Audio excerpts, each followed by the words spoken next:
Nabi Muhammad sallallahu alaihi wasallam bersabda, "Idza mata ibnu Adam inqata'a 'amaluhu illa bisalasin." Apabila anak Adam manusia itu meninggal dunia, maka terputus amalnya kecuali 3 hal. Pertama, shadaqatin jariyah, sedekah jariyah. Yang kedua, au ilmi yuntafa'u bihi, ilmu yang bermanfaat. Yang ketiga, awaladin sholihin yad'u lahu, yaitu anak soleh yang selalu mendoakan. Nah, dalam hal ini karena kian sekiki jelat maning dina Jumat ya, kliwon lam salah sih. Jadi kan ya kliwon ya. Kliwon kayak sih. Iya, Jumat kliwon. Makanya untuk mukadimah dibahas tentang masalah ini. Jadi ketika manusia itu meninggal dunia, maka terputus amalnya kecuali 3. Satu adalah sedekah jariyah.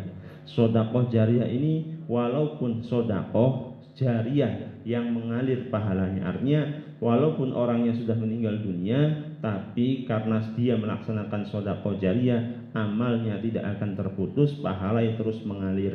Ibaratkan kita punya aset walaupun tidak dikerjakan oleh kita, tapi terus menghasilkan. Sama seperti sedekah. Nah, sedekah jariyah ini adalah sedekah yang terus mengalir pahalanya. Seperti contoh ikut dalam pembangunan musola, walaupun cuman nyumbangnya itu 1 semen sak, 1 kardus satu kardus keramik, 1 kaca jendela, atau di dalam musola kan ada keset. Keset itu termasuk sedekah jariyah. Terus apa mana? Kipas, sapu, hari kang berat-berat sih kan kipas, kang enteng-enteng ya keset, sapu, ilir perunang nih. Ilir, iya. Loh, itu adalah sedekah jariyah. Atau membangun sumur, tempat wudu, sumber air, atau membangun tempat wudu dan seterusnya, itu adalah termasuk sedekah jariyah. Nah, jadi sedekah jariyah itu banyak sekali hal-hal yang bisa bermanfaat untuk semua, tidak harus dalam bidang agama, tapi untuk untuk kemanfaatan orang banyak. Nah, itu termasuk sedekah jariyah. Contoh misalkan membuat, kalau di di Mekah kan Sayyidina Utsman itu pernah membeli sumur dari orang Yahudi. Dibeli sumurnya itu, sampai sekarang sumurnya masih bermanfaat. Berarti dari zaman Utsman sampai sekarang 1400 tahun yang lalu sumur itu masih berfungsi. Berarti Sayyidina Utsman itu mendapatkan pahala sampai sekarang. Karena sumurnya masih hidup, masih dipakai. Nah, di sini juga banyak kan sumur-sumur zaman bengen kang masih dipakai kan. Kayak contohnya Bleguwo. Iya, Bleguwo ya. Nah, ini depannya iya, almarhum Bitasiri kan. Nah, sebelahnya kan sumur lawas kungku. Nah, itu sedekah jariyah wong zaman bengi. Berarti yang membuat sumur tersebut tuh dapat pahala sampai sekarang karena masih dimanfaatkan. Sumurnya masih dimanfaatkan. Nah, ini banyak sumur-sumur di sini seperti itu. Terus kemudian belum lagi di masjid. Masjid kan ada sumur lagi. Nah, kang gawe sumur itu terus mendapatkan pahala. Dan itu termasuk sedekah jariyah. Itu tidak akan pernah terputus. Makanya di teori iki, Bu. Teori kan sering bukan lewat ning dalan, iku ada sumbangan pembangunan masjid. Kang mau seser kan. Misalkan punya uang 5.000, ditaruh bae ning kono. 5.000, 2.000, 3.000 kan. Diniati sedekah jariyah, walaupun amalnya cuma 5.000 nanti dikumpulkan bisa dibelikan semen, bisa dibelikan pasir. Nah, kita ikut menyumbang pasir walaupun uangnya cuma 5.000, oli pasirnya secerowok sih, tapi nempel ning masjid loh. Nah, itu termasuk sedekah jariyah. Sedangkan masjid itu digunakan untuk sholat, untuk majelis taklim, untuk marhabanan, untuk tahlilan, untuk ibadah, sholat raweh dan seterusnya. Kita terus mendapatkan pahala selama masjid tersebut masih berdiri. Padahal nyumbangi cuman segegem pasir, wong 5.000 je. 5.000 atau 3.000 je. Nyumbangi cuman segegem pasir, tapi melu nempel. Walaupun cuman sedikit juga. Oh, itu perbanyaklah sedekah jariyah. Kang paling gampang lho mengkonon lho. Jadi bokatan lewat ana masjid kang durung dibangun ning kono nyeser pinggir jalan wis 5.000, 3.000, 2.000 diniati sedekah jariyah. Insyaallah pahala yang mengalir sampai terus menerus. Syukur-syukur duitnya akeh tambahi 50.000 dan seterusnya.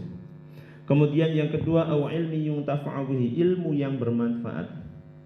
Seorang bapak mengajari anaknya bacaan surah Al-Fatihah sampai bisa.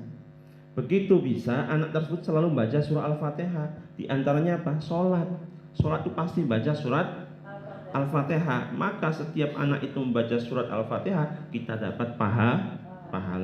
Makanya dalam teori-teori keislaman sedekah ilmu yang bermanfaat di antaranya adalah kalau orang tua punya anak minimal Fatihah diajari wong bapane. Bari pahala Fatihah oli kanggo bok bapane. Karena Fatihah itu pasti akan dibaca. Ketika anak tersebut sholat pasti baca surah Al-Fatihah. Dan surah Al-Fatihah adalah surat yang paling banyak dibaca oleh seluruh manusia.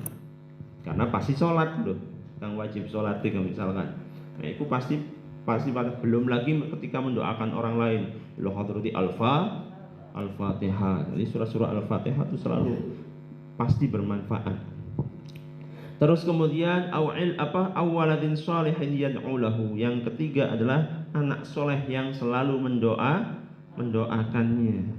Nah, jo kelalen bokatan sore Jumat atau sampai subuh Sabtu aja kelalen ziarah ning wong tua ataupun bapak tua ataupun buyut cangga waring udeg-udeg kabeh munjuk kita ziarahi sore Jumat sampai esok Sabtu. Itu ahli kubur bisa melihat kita. Jadi yang datang ke kuburannya itu mereka tahu. Ketika anak cucu itu teko, wah senang.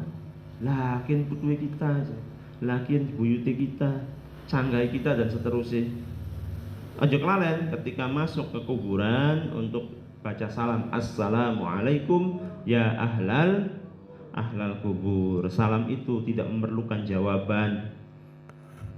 Karena apa? Kita wong urip kang disalami wong mati. Pasti jawabannya beli krungu.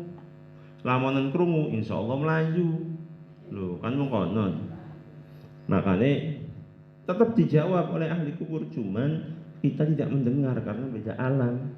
Tapi mereka ahli kubur mendengarkan, krungu apa yang diucapkan. Oh, putu kita, anak kita, canggai kita, buyuti kita, marek je niliki, marek je ziarah. Nah, itu anak soleh yang selalu mendoakan. Jadi syukur-syukur sore Jumat, dina Jumate, entah sholat Jumat atau sore Sabtu dan seterusnya ziarah. Di samping ziarah kita mendoakan bacaan surat-surat pendek, bacaan zikir dihadiahkan untuk ahli kubur, tahlilan dan seterusnya.